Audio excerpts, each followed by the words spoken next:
Sir मेरा question ये है कि जैसे मैं टीचिंग सेक्टर में हूँ। तो सर ये लगता है जैसे कभी कभी हम क्लासेस में जाते हैं बच्चों को सिखाने के लिए, लेकिन बच्चे सीखना नहीं चाहते। वो सर रील्स, इंस्टाग्राम, यूट्यूब और गेमिंग इन सब में बिजी हैं।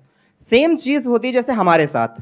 जैसे अभी लेटेस्ट में आपका एक वीडियो अपलोड हुआ एआई से जनरेटेड। तो हम लोगों ने देखा उसको, और उसके बाद थोड़ा सा अंदर से आग टाइप की आई।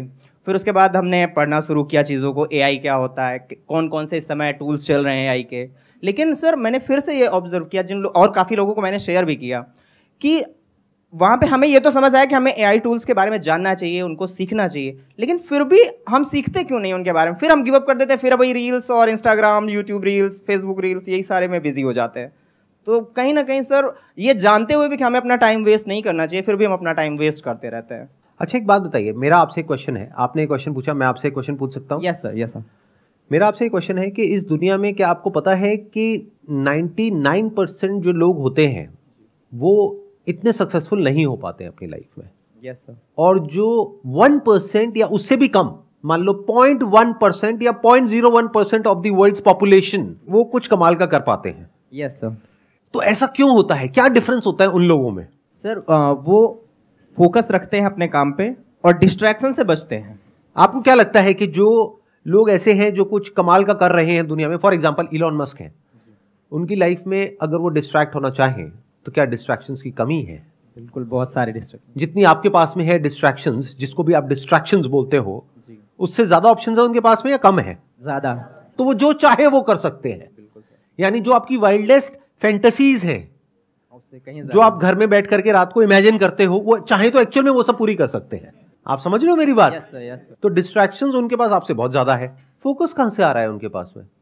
उनके पास में तो वो सब कुछ है जो उनको चाहिए, उससे बहुत ज्यादा है। तो ये फोकस कहां से आ रहा है?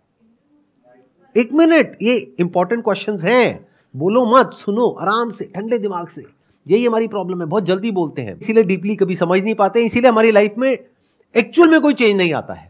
बट ऊपर ऊपर लेवल से सुन लेते हैं, हाँ सर बहुत बढ़िया बोल रहे हो, बहुत बढ़िया बोल रहे हो, बहुत अच्छा लग रहा है सर, तालियां बजाई। उसके बाद में घर गए, वही किया जो कर रहे थे, कोई फर्क नहीं आया। सर मुझे लगता है कि वो एक बार जो गोल उन्होंने डिसाइड कर लिया, उसी से रिलेटेड चीज़ों को पढ़ते हैं, उस गोल से रिलेटेड लोगों से मिलते हैं, उनके साथ में उठते बैठते हैं, तो वैसी ही बातें होती हैं। ऐसा तो नहीं है। अगर आप इलोन मस्क की लाइफ को ध्यान से स्टडी करोगे तो देखो उन्होंने अपनी लाइफ में क्या क्या किया। So there is no one particular goal in his life, there are multiple goals. उनकी एक कंपनी है जो कुछ और ही कर रही है, दूसरी है जो कुछ और ही कर रही है, तीसरी है जो कुछ और कर रही है। तो ऐसा भी नहीं है कि उनका कोई एक ही गोल है जिसके ऊपर वो फोकस्ड है, जैसा हमको लगता है। जैसे सर आपने पूछा कि उनका क्या गोल होता है, जो अपना काम के प्रति हमेशा एक्टिव रहते हैं और वो डिस्ट्रैक्ट नहीं होते। तो उनको एक मतलब माइंड में ये रहता है कि दुनिया को कुछ प्रॉब्लम सॉल्व करके देना है, दुनिया को कुछ टेक्नोलॉजी देना है, दुनिया कुछ ऐसा कुछ दे के जाना है कि आने वाला जनरेशन को ऑटोमेटिक वो करते जाते हैं। एक बात को मेरी ध्यान से समझना, एक है जो कहानी आपको सुनाई जाती है और एक है जो कहानी एक्चुअल में होती है। दोनों में जमीन आसमान का फर्क होता है। एक स्टोरी है जो ये लोग आपको सुनाते हैं या जो आप तक पहुंचती है, और वो कैसे पहुंचती है? एक मार्केटिंग की, पीआर की पूरी दुनिया है जिसके थ्रू एक कहानी आपको बताई जाती है। और एक्चुअल में जो कहानी होती है वो सिर्फ उस इंसान को पता होती है कि एक्चुअल में कहानी क्या है। मेरी ये बात आई एम नॉट श्योर आप में से कितनों को समझ आ रही है, कितनों को नहीं आ रही है। एक है आपके माइंड में जो इमेज बनी हुई है एक पर्टिकुलर एंटरप्रेन्योर की, जो हो सकता है पीआर की और मार्केटिंग की पूरी मशीनरी है, उन्होंने एक स्टोरी क्रिएट करी है और उस स्टोरी के अकॉर्डिंग, उस नैरेटिव के अकॉर्डिंग कुछ एक्शंस ले रहे हैं जिससे कि उनकी इमेज पॉजिटिव बिल्ड हो आपके माइंड में, जिससे कि आप उन पे ट्रस्ट करो और आपको लगे कि वो बहुत अच्छे इंसान है। क्योंकि अगर आप उन पे ट्रस्ट नहीं करोगे तो वो कोई भी काम नहीं कर सकते हैं। अगर वो कोई भी काम में सक्सेसफुल होना चाहते हैं तो उनको आपका ट्रस्ट चाहिए। तो पहले तो इस कहानी को डिकोड करना सीखो लाइफ में, और उनको छोड़ो। आप भी तो ऐसे ही हो। एक कहानी है, आप में से कितने हैं जो मैरिड है? हाथ ऊपर करिए। तो एक कहानी है जो आप अपने हस्बैंड को या वाइफ को सुनाते हैं, और एक कहानी है जो एक्चुअल में आपके अंदर चलती है। दोनों में फर्क है या नहीं है? हर इंसान का एक होता है एक्चुअल मोटिवेशन, वो अगर उसने आपको बता दिया तो आपको उस इंसान से नफरत हो जाएगी। तो एक है उसकी रियल मोटिवेशन, एक है जो वो प्रोजेक्ट कर रहा है। मेरी बात समझ नहीं आने वाली। 99% लोगों को नहीं आने वाली। क्यों? क्योंकि ऐसे ऐसे लोग हैं जिनके बारे में मैं बात कर रहा होता हूं अपनी वीडियोस में कि ये लोग एक नंबर के चोर हैं, फ्रॉड है, घटिया हैं, और नीचे कमेंट में जाकर के लोग मेरे नाम को उनके नाम के साथ में जोड़ करके कहते हैं बस यही 5 लोग सही हैं। और मैं उन्हीं की बात कर रहा हूं।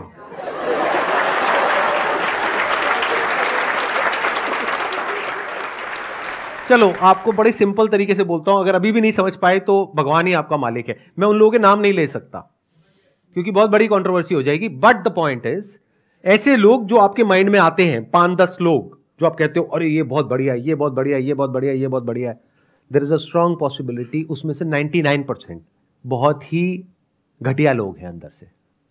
अगर उनके एक्शंस को देखोगे, उनके वर्ड्स को नहीं देखोगे तो आपको समझ आना चाहिए एक इंसान किस तरीके से एक्ट कर रहा है, यानी उसके एक्शंस को डिकोड करना पड़ेगा और जो वो बोल रहा है उसमें देखना पड़ेगा कि क्या कॉन्ट्रडिक्शन है। तब आपको समझ आएगा कि कौन असली है कौन नकली है। आपके लेवल पे जो 4-5 लोग हैं जो समाज पे कंट्रीब्यूशन कर रहे हैं, तो उनकी कंट्रीब्यूशन को देख के ही पता चल जाता है ना कि क्या वो लोगों के समझ के लिए भला कर रहा है कि क्या कर रहे हैं। नहीं पता लगता है। क्यों? मैं बता देता हूं। 3 तरह के लोग हैं, आराम से फिट कर लेना इन 3 कैटेगरीज में लोगों को। एक वो है जो अंदर से भी करप्ट है, बाहर से भी करप्ट है, पता है ये आदमी तो चोर है। दूसरे हैं जिनके जो काम है वो बहुत ही घटिया है, लेकिन बाहर से इमेज ऐसी है कि वो बहुत अच्छे इंसान है, यानी उनकी बातें बहुत अच्छी हैं, बहुत पॉलिश्ड है, बहुत साफ सुथरी है, बहुत लॉजिकल है। आप सुनोगे आप मंत्र मुग्ध हो जाओगे सुन करके। आपके हाथ ये जो 2 अलग अलग हैं वो आकर के ऐसे जुड़ जाएंगे और आप ऐसे सर झुका लोगे तो वाह क्या बात है।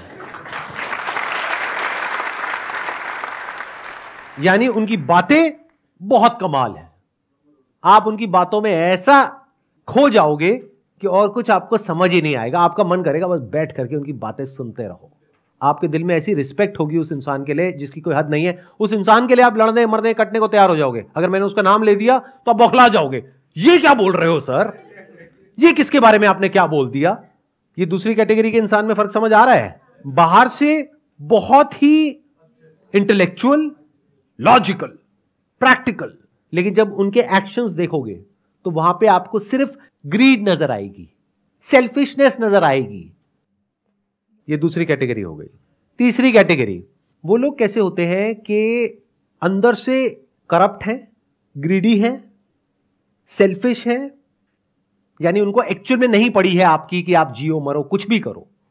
बाहर से अपनी एक ऐसी इमेज बना दी कि मैं बहुत अच्छा इंसान हूं, फिर उस इमेज को एनकैश किया, और अगर आज उनके पास में 10 करोड़ है तो अगले 3 साल में उनके पास में 100 करोड़ आ गया, 1000 करोड़ आ गया, और उस 1000 करोड़ में से 10 करोड़ या 20 करोड़ वापस से रोटेट कर दिया आप ही लोगों में और अपनी इमेज को और स्ट्रांग कर दिया। कुछ बहुत बड़े लेवल पे गड़बड़ कर रहे हैं, लेकिन कुछ छोटे लेवल पे अच्छा काम कर रहे हैं, उस अच्छे काम को हाईलाइट कर रहे हैं, जो गड़बड़ है उसको छुपा रहे हैं, और दुनिया की नजर में बहुत अच्छे इंसान हैं। दुनिया उनके लिए लड़ने को, मरने को, कटने को तैयार है। चौथी एक कैटेगरी है जहां पर रेयरेस्ट ऑफ रेयर कुछ लोग होते हैं। वो कैसे होते हैं? जो अंदर से भी कुछ बदलाव लेकर के आना चाहते हैं और बाहर से भी कोशिश कर रहे होते हैं, और वहां पर कोई कॉन्फ्लिक्ट नहीं होता है, यानी उनके अंदर की दुनिया और बाहर की दुनिया में कोई फर्क नहीं होता है। जैसे वो अंदर से है वैसे ही बाहर से है, यानी कि कोई प्रोपेगेंडा नहीं है, कोई पीआर नहीं है, कोई मार्केटिंग नहीं है, जो है सो है। बट ऐसे लोग रेयरेस्ट ऑफ रेयर होते हैं। अब ऐसे लोग कैसे बनते हैं? क्या ये आपका क्वेश्चन है? इस कैटेगरी में आपको आना है या बाकी की जो 3 कैटेगरीज है उसमें आना है? क्योंकि जो बाकी की 3 कैटेगरीज हैं उन लोगों के पास भी पैसा कम नहीं है, पावर कम नहीं है। अगर उस तरह से आप फोकस होने की बात कर रहे हो तो आपको क्या चाहिए? आपको ग्रीड चाहिए, आपके अंदर लालच होना चाहिए। बाहर से आप जो मर्जी दिखाते रहो, अंदर से डिजायर फॉर मोर होना चाहिए, हंगर फॉर मोर होना चाहिए। जिसके अंदर है वो आगे बढ़ता रहेगा, कितना ही आगे बढ़ जाओ कोई लिमिट ही नहीं है। जिसके अंदर नहीं है वो नहीं बढ़ेगा। इन सिंपल वर्ड्स, उसके लिए बर्निंग डिजायर चाहिए अंदर से वो करने का। तो रास्ते में जो भी आएगा आप उसको मिटा दोगे, हटा दोगे और आगे बढ़ते चले जाओगे अपने गोल की तरफ। तो क्या इस तरह के गोल सेटिंग की आप बात कर रहे हो? इस तरह की ग्रोथ की आप बात कर रहे हो जो आपके लिए तो अच्छी हो, बाकी सबके लिए चाहे बुरी हो उससे फर्क नहीं पड़ता है। जब आप ग्रोथ की बात करते हो तो आप ऐसे ही लोगों को देख करके चमकते हो और ऐसे ही बनना चाहते हो, चाहे आप एक्सेप्ट करो या ना करो। तो आपको इससे फर्क नहीं पड़ता है कि वो इंसान जो आपका आइडल है वो करप्ट है अंदर से या एक्चुअल में अच्छा इंसान है। आपको बस उसके जैसा बनना है, उसके लेवल पे आना है, चाहे उसके लिए उसको भी हटाना पड़े वहां से तो आप हटाने को तैयार हो, बाकी सबको कुचलना पड़े आप कुचलने को तैयार हो। आपको किसी से कोई फर्क नहीं पड़ता है। आप लोगों को नौटंकी ही समझ आती है, नौटंकी ही आपके लिए सच है। और सच क्या है वो तो आप देख ही नहीं सकते, डाइजेस्ट ही नहीं कर सकते। अगर सच देखते हो तो आपको लगता है कि ये कुछ बहुत ही गलत कर रहा है इंसान। फॉर एग्जाम्पल किसी सेलिब्रिटी की वीडियो देखते हो कि वो कह रहा है कि नहीं मेरे को तुम्हारे साथ में फोटो नहीं खिंचानी है, तो आप क्या कहते हो, कितना एरोगेंट है। जबकि सच यही है, कोई आपके साथ में फोटो नहीं खिंचाना चाहता है। जब नए नए स्टार बनते हैं, नए नए फेमस होते हैं तो बड़ा मजा आता है फोटो खिंचा करके। एक पॉइंट के बाद में जा करके इरिटेटिंग होता है। अब ये कोई नहीं बोलेगा, आप बोल देते हो, लेकिन मैं तो बोलूंगा, मेरे को आपके बाप का कर्जा थोड़ी देना है। मुझे आपसे कुछ चाहिए थोड़ी है। मैं तो बहुत केसेस में मना ही कर देता हूं। अगर जैसे कहीं जा रहा हूं, अगर तो वेला हूं, कहीं एयरपोर्ट पे बैठा हूं, टाइम पास कर रहा हूं, कोई आया फोटो, हाँ ठीक है खींच लो, चलो चले जाओ। और बहुत बार तो क्या होता है, लोग पहले अपने बच्चे को छोड़ते हैं, खुद नहीं आते हैं, क्योंकि पता है मैं बच्चे को तो मना कर नहीं सकता। तो छोटा सा बच्चा आता है, sir I am your biggest fan. मैं कहा मेरा नाम बताइयो। नाम तो नहीं बताया मम्मी पापा ने, बस इतना ही बोलने को कहा था। चल बेटा क्या चाहिए, फोटो खींचनी है, ठीक है आजा खींच ले। उधर से पापा मम्मी झांक रहे होते हैं, आपको भी खींचनी, हाँ हाँ चलो खींचो जाओ। बट अगर ऐसा एक्चुअल लाइफ में आप होते हुए देख लोगे, ये जो लोग एक्सपोज करते हैं लोगों को, मैं तो खुद अपने आप को एक्सपोज कर रहा हूं इस वक्त, क्या मुझे बहुत अच्छा लगता है आप लोगों के साथ में फोटो खिंचा करके? अरे नहीं, बिल्कुल नहीं लगता है। यहां पे हर सेशन में आकर के लोग ये समझते हैं, सोचो मेरे हफ्ते में 2 सेशंस होते हैं, हर सेशन में 200 लोग आते हैं, तो वो किस एक्सपेक्टेशन में आते हैं कि मैं आऊंगा और एक एक के साथ में सेल्फी खिंचाऊंगा। ये आपकी एक्सपेक्टेशन है। क्या ये मेरे टाइम का सही यूटिलाइजेशन है? क्या मैं यहां पे बैठ करके 2 घंटे तक या 4 घंटे तक आप लोगों के साथ में एक एक करके फोटो खिंचाऊं, या अपना कोई और ढंग का काम करूं? चाहे वो इस सेशन से रिलेटेड हो, चाहे मेरे बिजनेस से रिलेटेड हो, चाहे मेरी पर्सनल ग्रोथ से रिलेटेड हो, कुछ भी हो वो करूं, बजाय आपकी ईगो को सेटिस्फाई करने के। क्योंकि आप भी फोटो मेरे लिए नहीं खिंचा रहे हो, इस सच को देख लो। आप इसलिए खिंचा रहे हो क्योंकि आपको अपनी पूरे फ्रेंड सर्कल में, रिलेटिव्स में ये दिखाना है कि अरे देख मैं तो जानता हूं इसको, अरे मैं मिला था, साथ बैठे थे, उसके बाद हमने लंच भी किया था। So I am not concerned about your desires, as rude as it may sound. I am concerned about your needs. दोनों में बड़ा फर्क है। डिजायर तो इस पूरी दुनिया में एक भी इंसान के सारे पूरे नहीं करे जा सकते हैं। जो नीड्स हैं वो सबकी पूरी करी जा सकती है। तो I am working on what is required, what is needed, not what you desire. क्योंकि आपको खुद भी नहीं पता है, आप जो दुखी हो अपने डिजायर्स की वजह से ही हो। बट वो एक बहुत बड़ा टॉपिक है, तो अभी हम उसको शुरू नहीं करेंगे, नहीं तो हम कहीं और ही चले जाएंगे। आपके अंदर डिजायर्स भी और फियर्स भी हैं, बट आपके फियर्स आपके डिजायर से बड़े हैं। तो आप अपने एक लेवल पे जाकर के अटक गए हो, क्योंकि अगर उस लेवल को छोड़ा बड़े लेवल के लिए, तो हो सकता है वो लेवल भी हाथ से चला जाए। तो आपके अंदर डर है कि अगर मैं इससे नीचे आ गया तो क्या होगा। तो ये डर आपको आगे बढ़ने नहीं देता है। मतलब जिसके अंदर फियर डिजायर से बहुत ज्यादा है, वो लाइफ में आगे नहीं बढ़ पाएगा, एक लेवल पे आकर के रुक जाएगा। 99% लोग ऐसे ही हैं। बट कुछ लोग ऐसे होते हैं जिनके अंदर डिजायर फियर से बड़ा होता है। They are not afraid to fail, तो they are craving deep within for success, but they are not scared of failure, because they know कि सक्सेस तक पहुंचने के लिए फेलियर से होकर के ही निकलना पड़ेगा। बट ये सारी जो साइकिल है, that is all driven by greed, जिसको आप डिजायर बोलते हो, या फियर। ये 2 तरीके हैं जिस तरीके से पूरी दुनिया जीती है।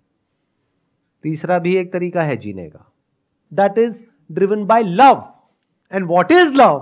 To love means to unite with the whole universe. That is the essence of love.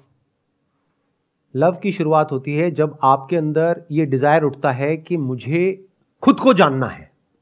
जब तक इस दुनिया को जानने की भूख है, तब तक you are driven by desire and fear, because इस यूनिवर्स का नेचर ही ऐसा है, या तो ये आपके अंदर लालच पैदा करेगा या फियर्स पैदा करेगा। बट अगर किसी के अंदर ये डिजायर आ गया, चाहे मेरे सेशन देख करके, चाहे यहां से, चाहे वहां से, कहीं से भी, कैसे भी, ये जो लिखा हुआ है डिस्कवर योरसेल्फ, कहीं से डिजायर आ गया, ये पनप गया अंदर, who am I, self inquiry, self understanding, तो if you can see that we are all interconnected, interdependent, we are all one whole block, then you're driven by love. And when you are acting out of love, not out of fear or desire, which is self-centric. Desire का और fear का basic nature ही यही है, basic structure ये है, it's always self-centric. उसको सिर्फ खुद की पड़ी है. जैसे इंसान को सिर्फ खुद की पड़ी है. एक जंगल है, वहां पर मान लो करोड़ों जानवर हैं. उस पूरे जंगल को 1 मिनट में हम लोग मिटा देंगे अपने फायदे के लिए. तो इस डिजायर की वजह से और फियर की वजह से हम किसी भी हद तक जा सकते हैं, कुछ भी कर सकते हैं. But once you are acting out of love, तो you are free even from this identity of being a human. Then you are just a being, and that is a very different way to live.